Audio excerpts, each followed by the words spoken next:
नमस्कार, let's mic के एक बिल्कुल नए जानकारियों से भरपूर शो में आपका स्वागत है जिसका नाम है कॉर्पोरेट दुनिया। ये सिर्फ एक प्रोग्राम नहीं है बल्कि एक खिड़की है उस दुनिया की तरफ जहां बिजनेस की चालें, स्टार्टअप्स की उड़ानें, मार्केट की धड़कनें और कंपनियों के भीतर की कहानियां आपको समझाई जाएंगी आसान, रोचक और भरोसेमंद अंदाज में। आइए सबसे पहले नजर डालते हैं कारोबार की दुनिया की आज की खबरों पर। पेट्रोलियम मंत्री हरदीप सिंह पुरी ने अंडमान सागर में प्राकृतिक गैस की खोज की घोषणा की। ये भारत की एनर्जी सिक्योरिटी और आत्मनिर्भरता की दिशा में एक महत्वपूर्ण उपलब्धि है। पुरी ने एक्स पर लिखा कि विजयपुरम 2 कुएं में, जो अंडमान द्वीप के पूर्वी तट से 17 किलोमीटर की दूरी पर है, 295 मीटर की गहराई और 2650 मीटर की टारगेट डेप्थ पर नेचुरल गैस मिली है।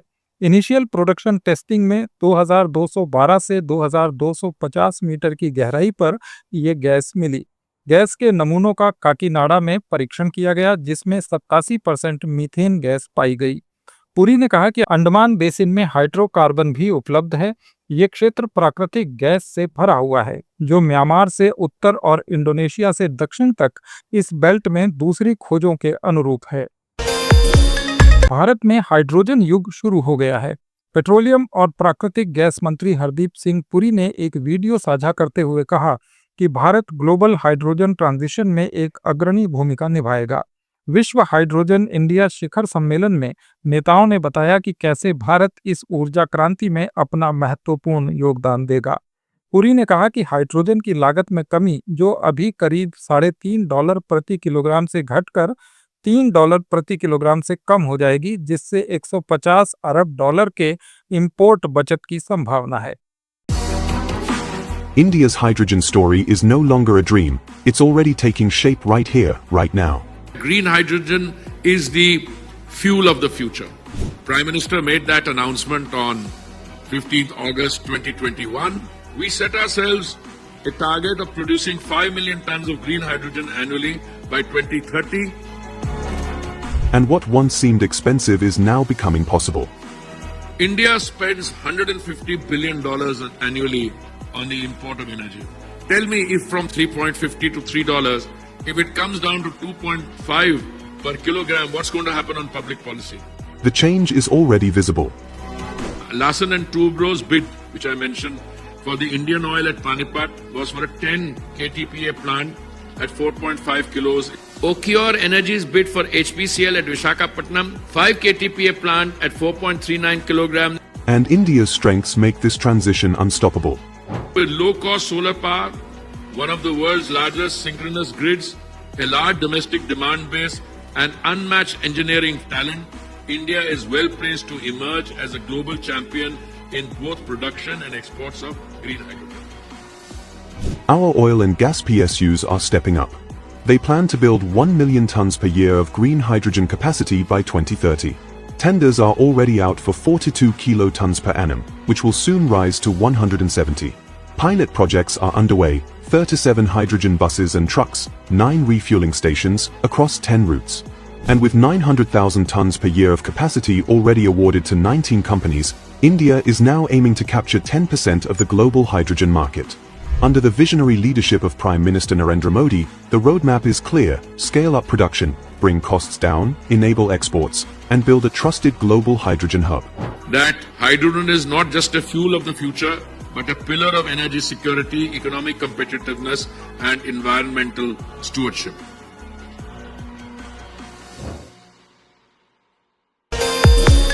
अमेरिका ने कहा है कि भारत जब तक रशिया से तेल खरीदना बंद नहीं करेगा तब तक ट्रेड डील नहीं होगी। वहीं भारत जेनेटिकली मॉडिफाइड मक्के के आयात पर कुछ पाबंदियां हटाने और ज्यादा डिफेंस प्रोडक्ट्स खरीदने को तैयार है। सरकार ने कहा कि कॉमर्स मिनिस्टर पीयूष गोयल की लीडरशिप में इंडियन डेलीगेशन ने अमेरिकी सरकार के साथ डील के अलग अलग पहलुओं पर सकारात्मक बातचीत की है। दोनों पक्षों ने इस डील के संभावित रोड मैप पर विचार किया और ट्रेड डील को जल्द से जल्द पूरा करने के लिए बातचीत जारी रखने का फैसला लिया। ट्रंप के 50% टैरिफ लगाए जाने के बाद पहली बार ट्रेड डील पर बातचीत के लिए 16 सितंबर को अमेरिकी दल भारत पहुंचा था। सरकार ने एक बयान जारी कर कहा कि मीटिंग में ट्रेड एग्रीमेंट्स के कई पहलुओं पर पॉजिटिव चर्चा हुई। दोनों देशों का लक्ष्य एक ऐसा समझौता करना है जो दोनों के लिए फायदेमंद हो और बायलैटरल ट्रेड को और मजबूत बनाए। अमेरिका ने भारत पर ज्यादा टैरिफ वसूलने की वजह से 25% जवाबी टैरिफ और रशिया से तेल खरीदने के कारण पेनल्टी के रूप में 25% का अतिरिक्त टैरिफ लगाया है। इसके कारण भारत का करीब 85,000 करोड़ रुपए का एक्सपोर्ट प्रभावित हो रहा है। शेयर बाजार में इस सप्ताह लगातार गिरावट दर्ज की गई। सप्ताह के आखिरी कारोबारी दिन बेंचमार्क सूचकांक और निफ्टी में करीब 1% की कमी आई। ये गिरावट अमेरिकी राष्ट्रपति ट्रंप की बड़े टैरिफ की घोषणा के बाद आई, जिसमें उन्होंने कहा था कि दवाओं पर 100%, किचन कैबिनेट और बाथरूम वैनिटी पर 50%, फर्नीचर पर 30% और हैवी ट्रक्स पर 25% इंपोर्ट ड्यूटी लगाई जाएगी। नए टैरिफ 1 अक्टूबर से लागू होने वाले हैं। इस घोषणा के बाद सेंसेक्स और निफ्टी दोनों में भारी गिरावट देखी गई। बीएसई सेंसेक्स 733 अंकों की गिरावट के साथ 80,426 पर बंद हुआ, जबकि एनएसई निफ्टी 236 अंक गिरकर 24,654 पर आ गया। 19 सितंबर से ही सूचकांक में गिरावट जारी है और लगातार 6 सेशंस में 3% से ज्यादा की गिरावट हो चुकी है। पिछले 6 सेशंस में सेंसेक्स 2,587 पॉइंट्स तक गिर चुका है। फार्मास्यूटिकल दवाओं पर 100% अमेरिकी टैरिफ लगाने के कदम के बाद ज्यादातर फार्मा शेयर्स में गिरावट आई, जिससे बीएसई हेल्थ केयर सूचकांक 2.14% नीचे आ गया। वॉकहार्ट के शेयर्स में 9.4% की कमी आई। इस सप्ताह आईटी शेयर्स में भारी बिकवाली हुई। एशियाई बाजारों में दक्षिण कोरिया का कोस्पी, जापान का निक्केई 225 सूचकांक, शंघाई का एसएससी कंपोजिट सूचकांक और हांगकांग का हैंगसेंग काफी गिरावट के साथ बंद हुए। उधर यूरोप के शेयर बाजार सकारात्मक दायरे में कारोबार कर रहे हैं। भारत से जुड़ा एक बड़ा डेटा इंटरनेट पर लीक होने की खबर है। साइबर सिक्योरिटी कंपनी अपगार्ड की रिपोर्ट के अनुसार इंडियन बैंक्स के लाखों बैंक ट्रांजैक्शन रिकॉर्ड इंटरनेट पर उजागर हो गए। ये डेटा एक असुरक्षित Amazon S3 क्लाउड सर्वर से लीक हुआ। लीक डेटा में खाता धारकों के नाम, बैंक अकाउंट नंबर, ट्रांजैक्शन राशि और संपर्क की जानकारी जैसी संवेदनशील जानकारियां शामिल थीं। साइबर सिक्योरिटी कंपनी अपगार्ड ने यह दावा किया। साइबर सुरक्षा कंपनी ने अगस्त के अंत में इस डेटा लीक का पता लगाया। उनके रिसर्चर्स को Amazon होस्टेड स्टोरेज सर्वर पर लगभग 2,73,000 PDF फाइल्स मिली थीं। रिसर्चर्स के मुताबिक इस लीक डेटा में इंडियन ग्राहकों के बैंक ट्रांसफर रिकॉर्ड शामिल थे। इन फाइल्स में ज्यादातर नेशनल ऑटोमेटेड क्लियरिंग हाउस से जुड़ी जानकारी थी। अपगार्ड के अनुसार ये डेटा कम से कम 38 बैंकों और फाइनेंशियल इंस्टीट्यूशन से जुड़ा है। सबसे ज्यादा दस्तावेजों में ई फाइनेंस का नाम आया। स्टेट बैंक ऑफ इंडिया का नाम भी कई दस्तावेजों में मौजूद था। जीएसटी दरों में ताज़ा कटौती से अगले साल मुद्रास्फीति कम करने में मदद मिलेगी और देश की विकास संभावनाओं में भी तेजी आएगी। वित्त मंत्रालय ने हर महीने आने वाली अपनी रिपोर्ट में ये बात कही। रिपोर्ट में कहा गया है कि ये सावधानी कम करने का समय नहीं है। अनिश्चितताएं और जोखिम बने हुए हैं। रिपोर्ट में कहा गया है कि फिलहाल जोखिम का प्रबंधन मैनेजेबल है, लेकिन ये है यदि टैरिफ अनिश्चितताएं बनी रहती हैं तो एक्सपोर्ट सेक्टर पर असर पड़ेगा, जिसका घरेलू रोजगार, आय और उपभोग पर भी प्रभाव पड़ेगा। वित्त मंत्रालय ने अपनी मासिक आर्थिक समीक्षा में कहा है कि नए H-1B वीजा चाहने वालों पर शुल्क वृद्धि लागू करने का अमेरिकी सरकार का फैसला व्यापार अनिश्चितताओं के जोखिम की ओर ध्यान ले जाता है। इससे अब तक अप्रभावित सर्विस सेक्टर भी प्रभावित हो रहा है। रिपोर्ट के अनुसार केंद्र सरकार के सुधार एजेंडे से व्यापार व्यवधान के उल्टे प्रभावों से अर्थव्यवस्था को सुरक्षा मिलने की उम्मीद है। डाक विभाग ने इनलैंड स्पीड पोस्ट के तहत डॉक्यूमेंट फीस में संशोधन किया है। संचार मंत्रालय ने कहा है कि संशोधित शुल्क 1 अक्टूबर से लागू होंगे। स्थानीय क्षेत्रों में स्पीड पोस्ट के लिए 50 ग्राम तक वजन के लिए नया शुल्क 19 रुपये होगा। 50 ग्राम से 250 ग्राम तक के लिए 24 रुपये और 250 ग्राम से 500 ग्राम के लिए शुल्क 28 रुपये होगा। 200 किलोमीटर से 2000 किलोमीटर तक की दूरी के लिए 50 ग्राम तक वजन वाले पैकेट्स पर 47 रुपये की फीस लगेगी। स्पीड पोस्ट के शुल्क में भी दूरी के आधार पर 70 से 93 रुपये तक का संशोधन किया गया है। संचार मंत्रालय ने कहा कि स्पीड पोस्ट वस्तुओं पर भी जीएसटी लागू होगा।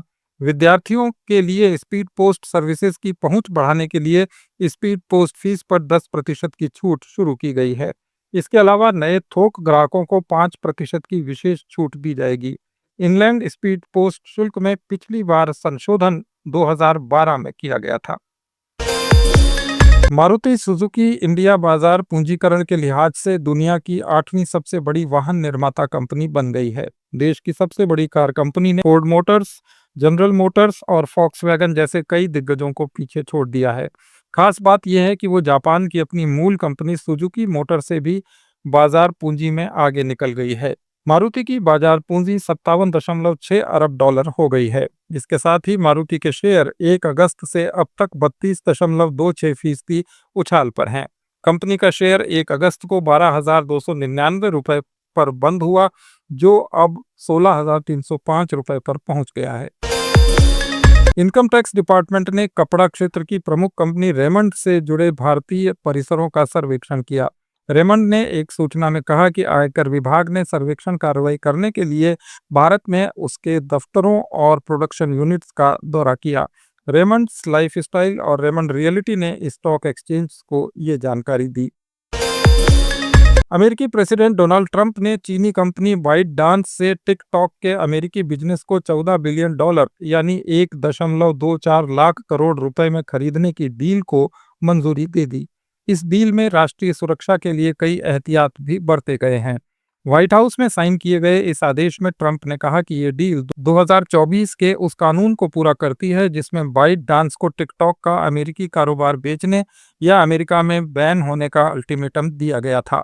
ट्रंप ने ओवल ऑफिस में पत्रकारों से बात में बताया कि मैंने चीनी राष्ट्रपति शी जिनपिंग से इस बारे में बात की। हमने टिकटॉक और कुछ अन्य मुद्दों पर भी चर्चा की और उन्होंने इस डील को हरी झंडी दे दी। इराक ने ऐलान किया है कि वो 2 साल से ज्यादा समय से बंद पड़े तेल निर्यात को फिर से शुरू करेगा। यह एक्सपोर्ट नॉर्थ कुर्दिश एरिया से तुर्की के जेहान बंदरगाह के जरिए किया जाएगा।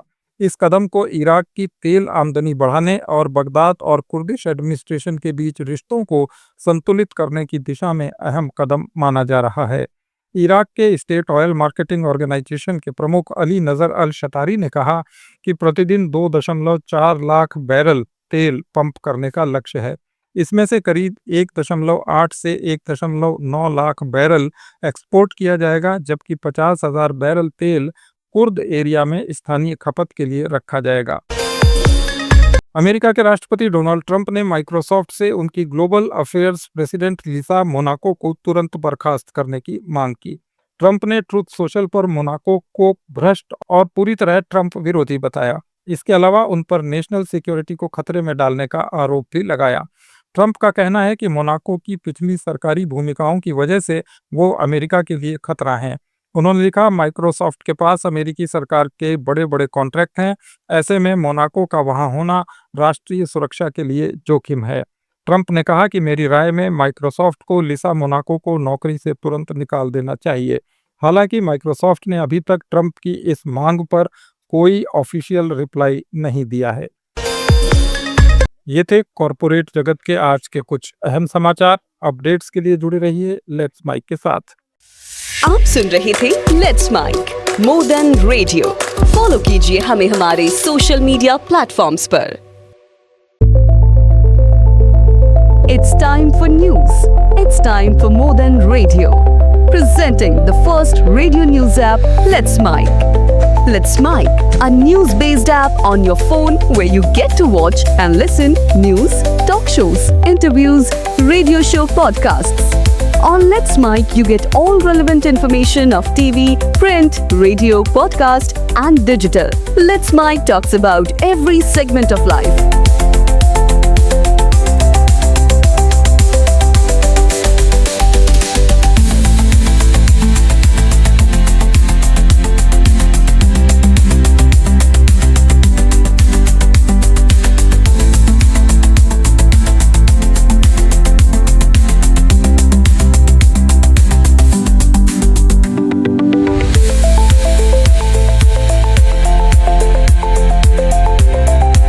Let's Mic is not just a revolutionary idea. Download the app now from Play Store. Available both on Android and iOS mobile phones.